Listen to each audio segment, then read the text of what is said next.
We'll solve a quadratic equation by completing the square. The equation we'll solve is x squared minus 4x minus 10 equals 0. Show your work just means that we're going to show the steps that we use to solve by completing the square.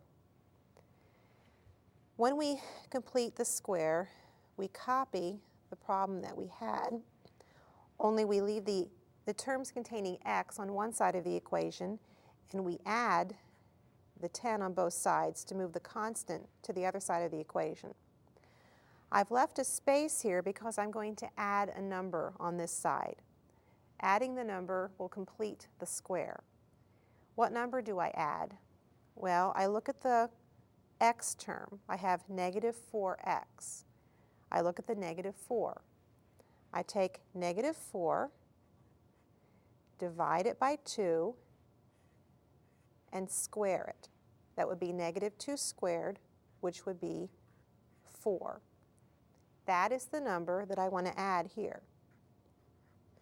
Well, of course, if I add a number on one side of an equation, I have to add it on the other side as well.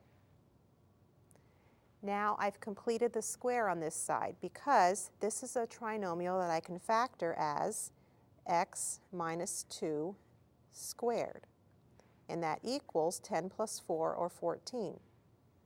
Now this enables me to use the principle of square roots and say that x minus 2 has to equal the square root of 14, or x minus 2 must equal the opposite of the square root of 14.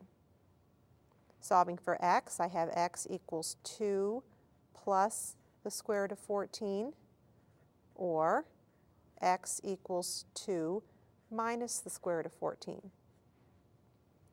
And when I write the solutions, I can combine these two answers by using a plus or minus sign. I can say the solutions are 2 plus or minus the square root of 14.